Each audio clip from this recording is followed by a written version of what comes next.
What does a father do when the child he made a promise to is no longer alive to see it kept? In 1997, John Travolta wrote a children's book, A Boy Named Jeff, a propeller plane, a one-way flight to Hollywood.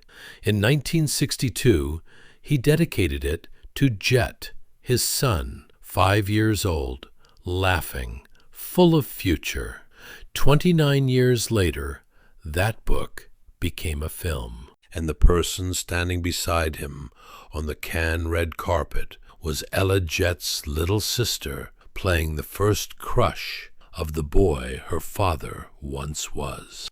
This is not a story about grief. You already know that story. This is about what a man builds from the wreckage, what he keeps, what he finishes. John Joseph Travolta was born on February 18th, 1954, in Inglewood, New Jersey, youngest of 6. His father sold tires. His mother had once been an actress, but set aside her stage to raise 6 children in a cramped house. What she never set aside was what she told her youngest son: being poor is temporary, being ordinary is forever.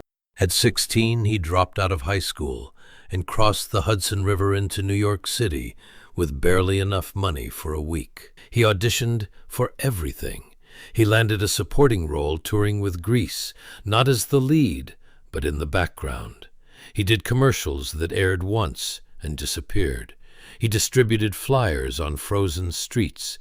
He sang for audiences that barely noticed him. He kept moving, because stopping meant proving his mother wrong. Then 1975 arrived. Welcome Back, Kotter, Vinnie Barbarino, overnight sensation at 21. For the first time in his life, John could breathe. But fame is a dangerous thing. It makes you believe the worst is already behind you. In 1976, on the set of a television movie called The Boy in the Plastic Bubble, Travolta met Diana Hyland. She was 41, elegant, weathered by life, with eyes that had already seen more than most. He was 22, a young man wrapped in sudden fame, still learning what to do with it. She played his mother in the film, despite the 18-year age difference. Despite everything the outside world might think, they fell completely in love. I have never been more in love with anyone in my life, Travolta confessed years later. I thought I was in love before, but I was not. From the moment I met her, I was attracted. We were like 2 maniacs talking all the time on set. After a month, it became romantic. They were inseparable. Palm Springs, Big Bear, New York. He chose a house for them, walking through rooms and imagining a life inside them. They planned to move in together the moment he finished his next project, a disco movie nobody yet believed in called Saturday Night Fever. He was going to build a life with her, a real one, the kind that outlasts fame.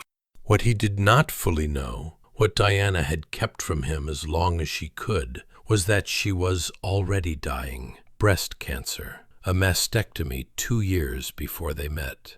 The disease moving quietly through her body, even as they fell in love, even as they planned trips to Rio de Janeiro they would never take. She did not know for certain she was going to die until 2 weeks before the end. While Travolta was on set, becoming the biggest star on the planet, they spoke every evening by phone, her voice growing quieter with each call, his desperation growing louder with each one. When the end became inevitable, he abandoned the movie set and flew back to Los Angeles, arriving the day before she died.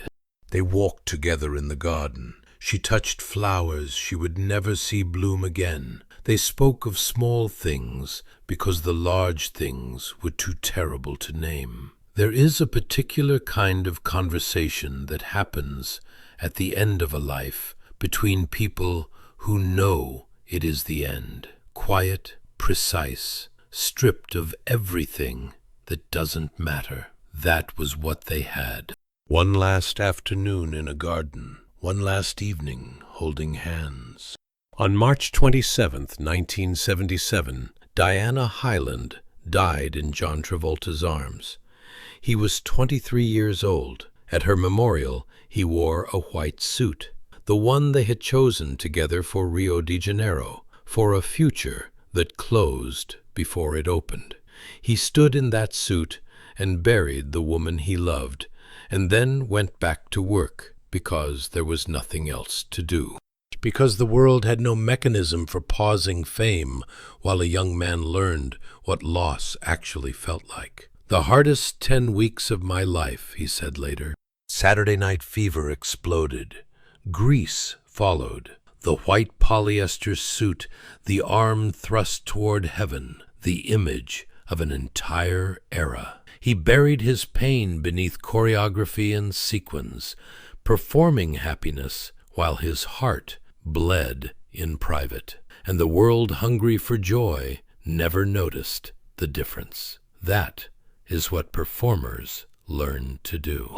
The show goes on not because the grief stops, but because the lights come up anyway. The fall, when it came, was more brutal than anyone predicted.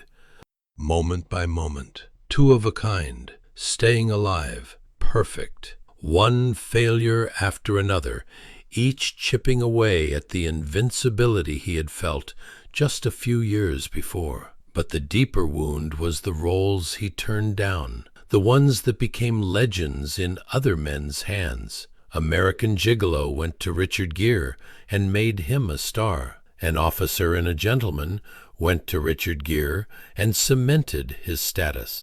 Splash went to Tom Hanks and launched a different kind of career entirely. Each decision had made perfect sense at the time.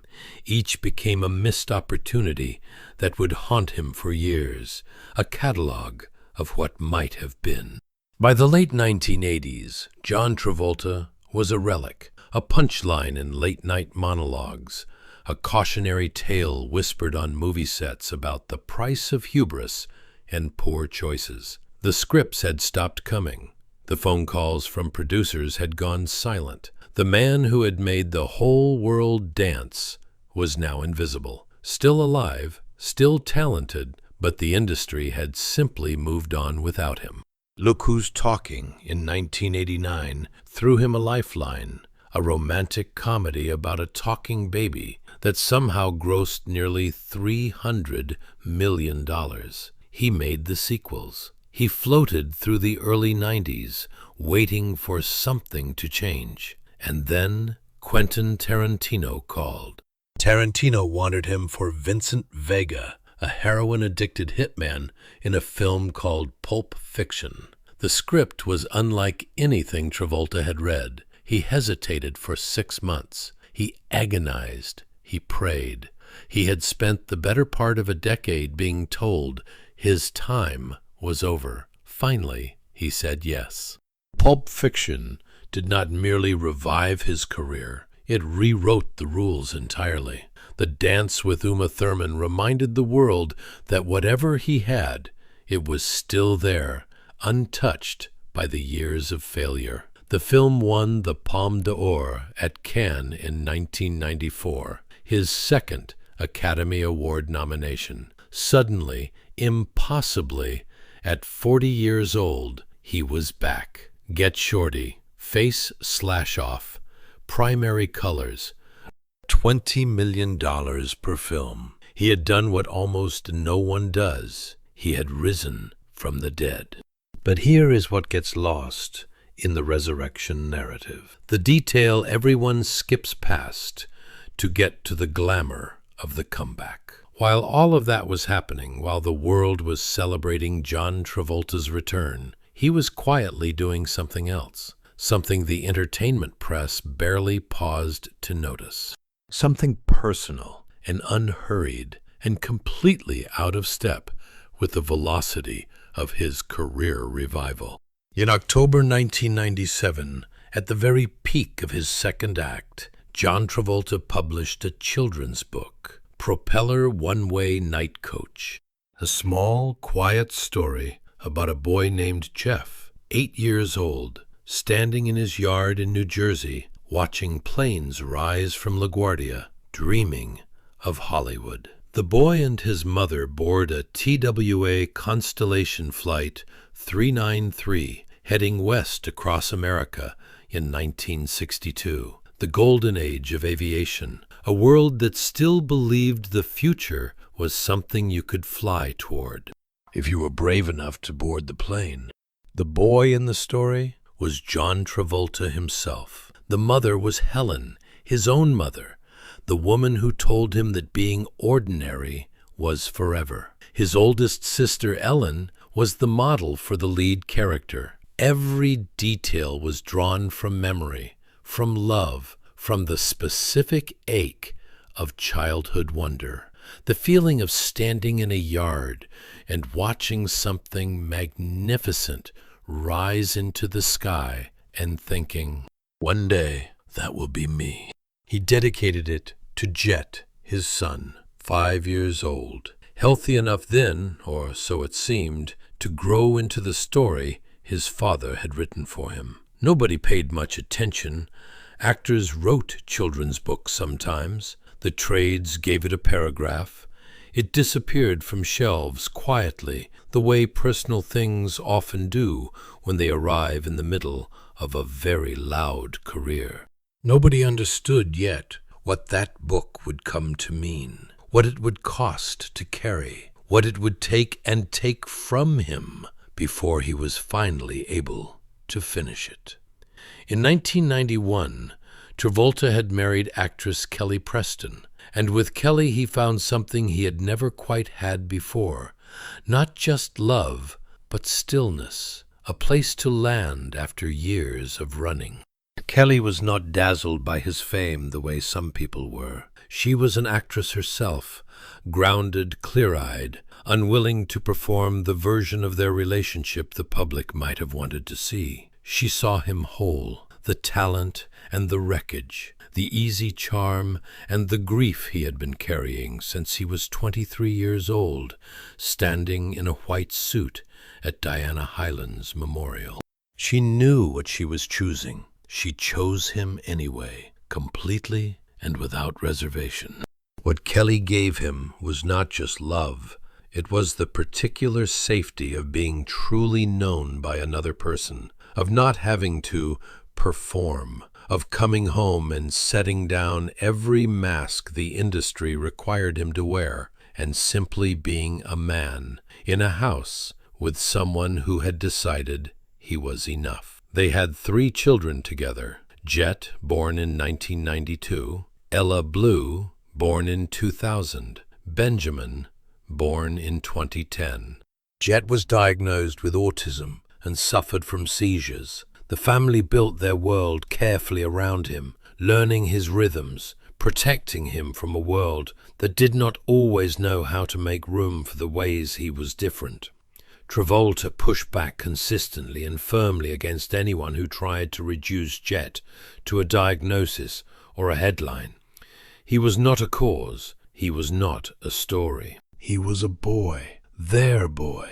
The love was fierce and specific, and entirely without performance, the kind that never appears on red carpets because it has no interest in being seen. Then came January 2nd, 2009. The family was vacationing in the Bahamas. Jet was found unresponsive in the bathroom, a seizure. He had struck his head on the bathtub. John ran downstairs and performed CPR with his own hands, the same hands that had danced their way into cultural history, trying to bring his boy back. Jet Travolta was 16 years old.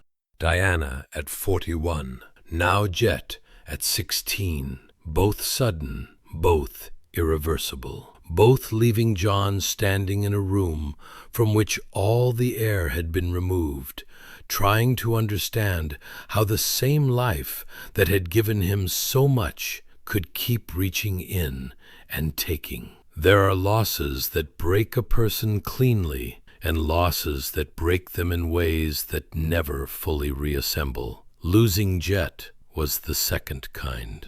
1 year later, Kelly gave birth to Benjamin, life insisting on itself as it always does. The house found a new kind of light, different from what had been there before, but real.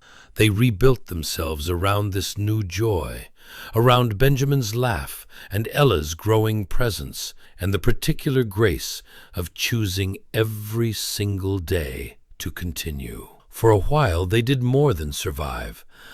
They were happy again. Then on July 12th, 2020, Kelly Preston died at 57, breast cancer. 2 years of fighting largely in private, the way Kelly did everything, without drama, without the public grief performance that celebrity often demands. She had been diagnosed in 2018 and kept it quiet, wanting to protect her family from the noise that would follow. John was beside her until the end.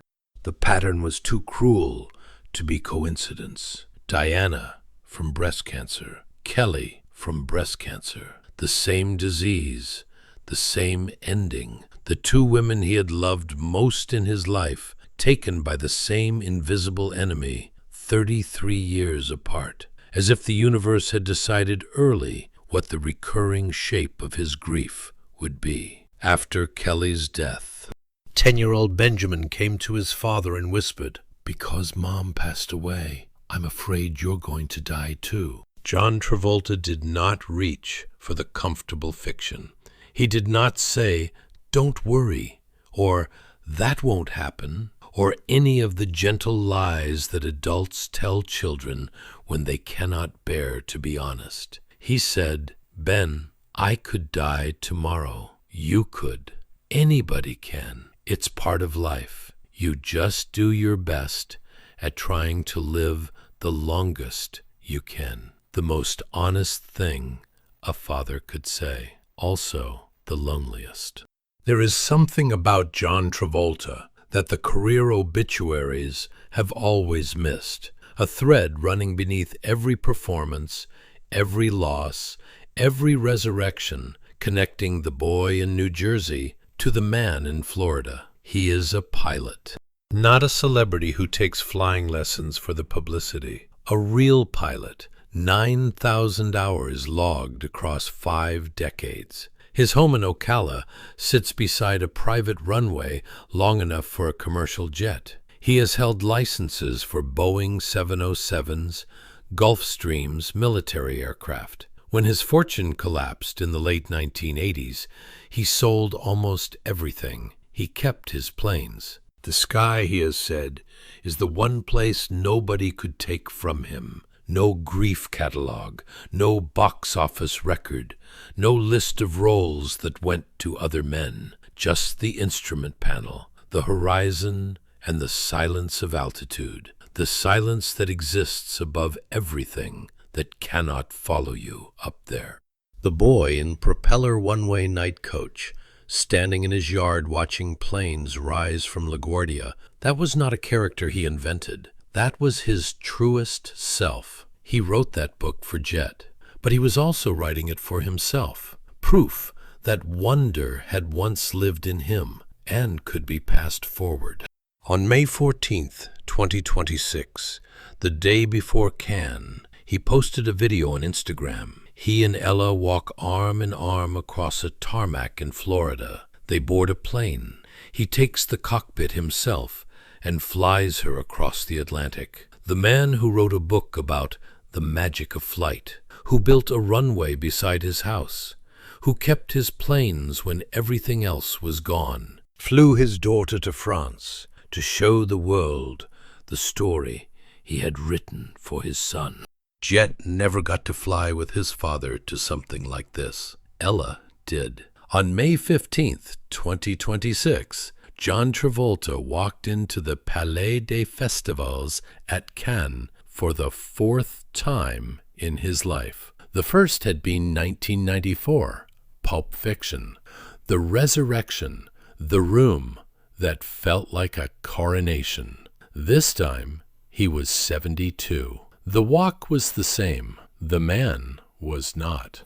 Thierry Frémaux took the microphone and presented him without warning with a surprise honorary Palme d'Or. The standing ovation lasted several minutes. Not the polite kind, the kind that continues because something genuine has moved through the space and nobody wants it to end. Travolta stood there with the award in his hands and tears on his face. Then, surprise complètement, in imperfect French, and the crowd laughed with him in the way crowds laugh when they love someone. Then, I can't believe this. This is the last thing I expected. And finally, quietly, this is beyond the Oscar. He was not crying about the award. He was crying because in the front rows sat his entire family. Ella and his brothers and sisters, Ellen, Margaret, Anne, Sam, and Joey, all of them with small roles in the film, all of them present for the moment their youngest brother finally finished what he had started in 1997. He gestured toward them and said, "Why this film exists, and why I exist as an artist, is because of that group of people right there." And finally, quietly, the words that said everything, "This is beyond the Oscar."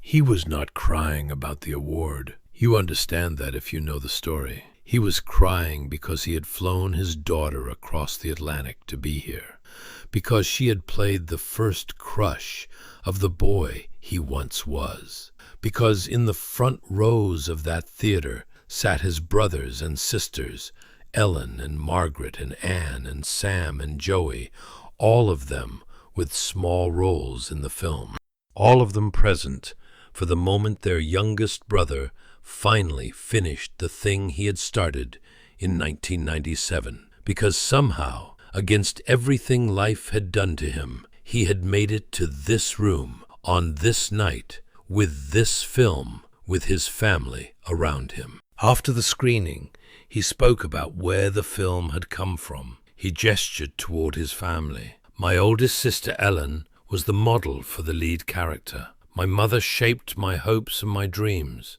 This film is a glimpse of what I was like as a child. It was a romantic time when aviation and architecture and the human spirit all offered a great deal of hope. Young people sometimes don't have that today, and this film is a gentle reminder that it existed, that it was real." A boy in a yard in New Jersey, watching planes rise from LaGuardia, believing the future was something you could fly toward if you were brave enough to board the plane. He had been right. He just hadn't known what it would cost to get there. John Travolta is 72. He has buried 3 people he loved. He has 9,000 hours in the sky and a daughter who carried her brother's memory to Cannes. He flew her there himself for one night on the Croisette, golden palm in his hands, a lifetime of loss in his chest. He kept his promise. Sometimes the bravest thing a person can do is simply finish what they started, even when the person they started it for is no longer there. But someone always is. Tell me in the comments, what promise are you still carrying?